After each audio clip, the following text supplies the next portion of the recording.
이번 주에 이제 제약바이오주의 가장 큰 행사라고 볼 수 있죠. 네, JP모건 헬스케어 컨퍼런스가 이제 진행이 됐습니다. 그래서 이 기업에 상당히 많은 국내외 다수의 제약사가 참여했지만 그 중에서도 이제 셀트리온과 삼성바이오로직스가 상당히 비중 있는 부분들을 좀 공개를 했어요. 그래서 셀트리온과 삼성바이오로직스가 어떤 내용을 공개했는지 간단히 보고 그 다음에 이제 앞으로 제약바이오 시장의 트렌드가 어디로 갈지 그리고 어느 쪽에 좀 투자의 포커스를 맞춰야 될지 네, 그 부분까지 간략하게만 한번 살펴보겠습니다.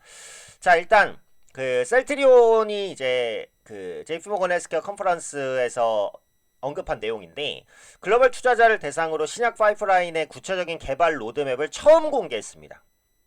그래서 앞으로는 이 로드맵에 대한 현실화 기대감이 좀 부각이 될 수 있겠죠.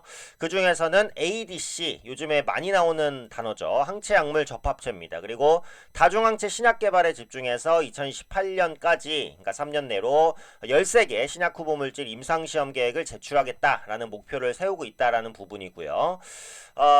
셀트리온 경영사업부 이제 선인석 대표가 셀트리온의 2025년까지 11종 제품 포트폴리오를 구축하겠다라는 비정을 조기 달성하면서 이미 항체 바이오약품 개발 능력을 대외적으로 충분히 입증했다. 제가 예전에 뭐 그런 말씀을 드린 적이 있죠. 신약 파이프라인이 풍부한 업체가 신약 개발 가능성이 결국은 높다. 그래서 구체적인 세 종목의 셀트리온, 한미약품, 유한양행 이 세 종목이 제약바이오 대형주 중에서는 신약 파이프라인 경쟁성이 좀 있기 때문에 이 부분을 주목하자. 예전에 기술 수출을 많이 했던 그 제약사는 이제 한미약품이고요. 그리고 FDA 승인에 대한 모멘텀이 강했던 것은 유한양행이고 최근 들어서 신약 파이프라인 구축이 본격화되는 게 셀트리온입니다. 그래서 이 3인방을 계속해서 눈여겨볼 필요가 있다. 지금 한미약품이 기술적으로 제일 많이 떨어져 있기 때문에 또 가격 매력이 생겼다라고 생각이 되죠. 그래서 ADC와 다중항체 신약 개발을 향후 셀트리온의 성장을 견인할 쌍두마차로 제시했다라고 언급을 했습니다.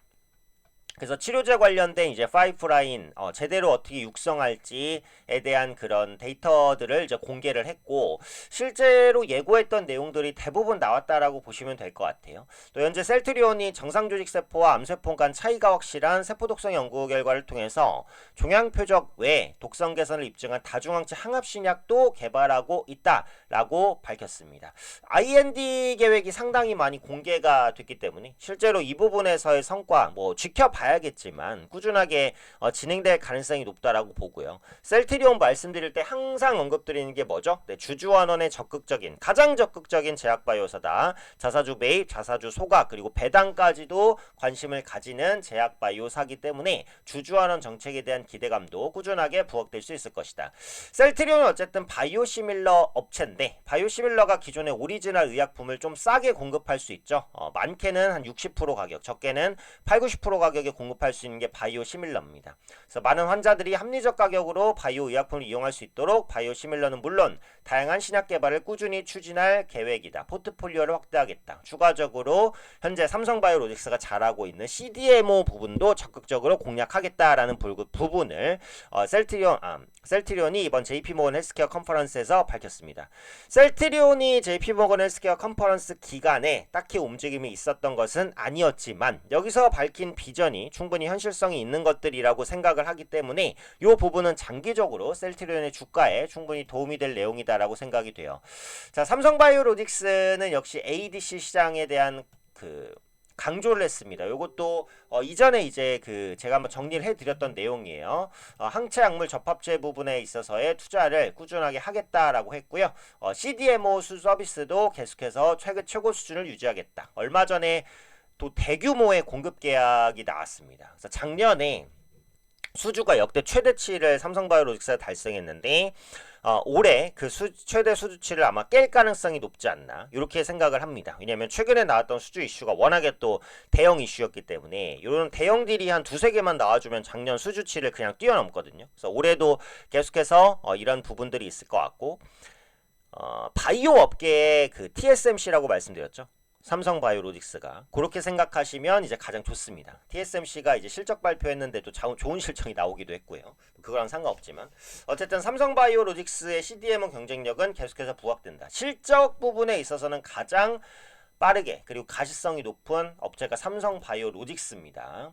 그래서 CDMO 비즈니스는 1분기 내에 시작할 예정이다. ADC는 항체와 약물이 링커라는 연결 물질을 통해 화학적으로 결합한 형태의 항암제입니다. 목표로 삼은 암세포만 공격하는 특성을 지닙니다. 이 특성이 있기 때문에 CDMO 시장에 대한 투자라든지 성장, 성과 계속해서 날 수 있다라고 보고 있고요.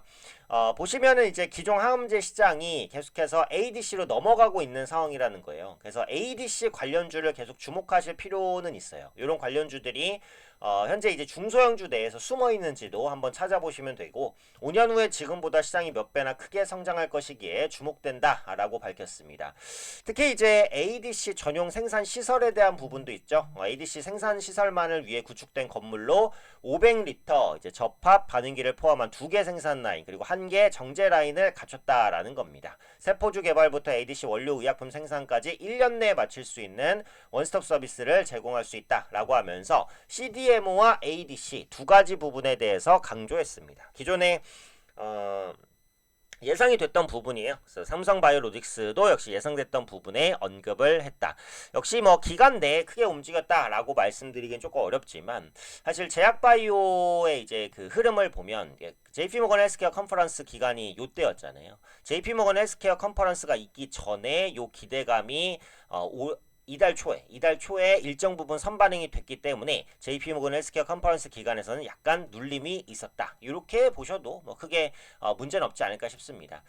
그리고 이번에 이제 JP모건 헬스케어 컨퍼런스에서 나온 내용들을 종합해 보면 대형 M&A와 투자 소식이 이제 쏟아졌다라는 거예요. 뭐 내용들은 여기 뭐 존슨앤존슨, 일라일리 여러 가지 기업들이 GSK까지 나오는데 이렇다는 것은 국내에서도 이제 제약바이오 업체들의 M&A가 활성화될 가능성이 높다라는 의미이기도 하거든요. 그래서 현금 보유 비중이 높은 제약바이오주가 M&A를 시도할 수 있기 때문에 이런 종목군들이 있는지 찾아보시는 게 좋고 비만 치료제 관련된 얘기도 계속해서 나왔죠. 올해 JP모건 헬스케어에서 다뤄진 주요 주제 중 하나는 비만 치료제 시장의 급성장이었다. 이제 시작이라는 부분입니다. 비만 치료제의 높은 가격이라든지 부작용 이런 문제들이 있는데 어차피 이런 부분들은 시간이 지나면서 계속 개선되고 발전되긴 할 거잖아요. 그래서 비만 치료제 관련된 모멘텀을 가진 종목군들도 최근엔 약간 잠잠하지만 언제든지 다시 부각될 수 있으니까 계속해서 관심 있게 보자. 한미약품 역시도 비만 치료제 관련된 라인을 보유하고 있으니까 이 부분 체크하시면 좋을 것 같고요. 경구용 신약 경쟁, 개발 경쟁. 이게 이제 좋은 뭐 신약이 개발된다고 하더라도 편하게 이걸 처방받을 수 있어야 되거든요. 먹는 게 제일 편하긴 하죠. 그죠? 경구용. 알약으로 돼서 먹는 게 제일 편하긴 합니다. 주사 맞는 것보다는. 그리고 정맥 주사보다는 피하 주사가 편하고요. 그래서 그렇게 신약을 어떻게 하면 좀 편리하게 복용시킬 수 있을까? 이런 부분에 있어서의 경쟁력 가진 업체를 봐야겠고 K바이오 기업의 존재감은 뭐 뚜렷하죠. 요거는 뭐 따로 말씀드릴 부분 없을 것 같고 SK와 롯데, 셀트리온, 오너 2, 3세가 주목받고 있다. 그 다음에 AI 요게 또 핵심이라고 봐야 되겠죠. 이번 컨퍼런스에서는 AI를 활용한 희귀질환 치료제, 디스커랜스케어, 신약 개발 등이 주목받고 있습니다. 그래서 AI를 통한 신약 개발 계속해서 활성화될 가능성이 높기 때문에 관련주들 봐야겠죠. 뭐 루니카 같은 종목들도 영향이 있을 수 있겠다. 이렇게 보시면 되겠습니다.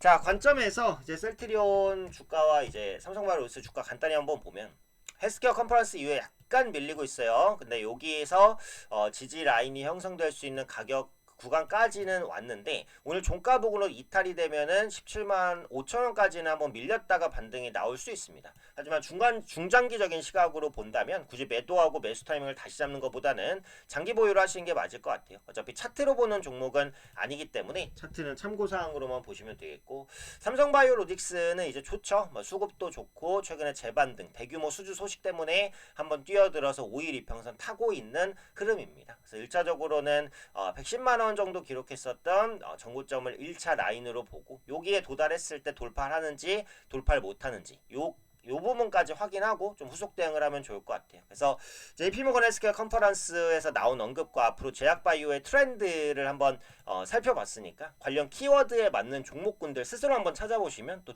공부되시지 않을까 이렇게 생각됩니다.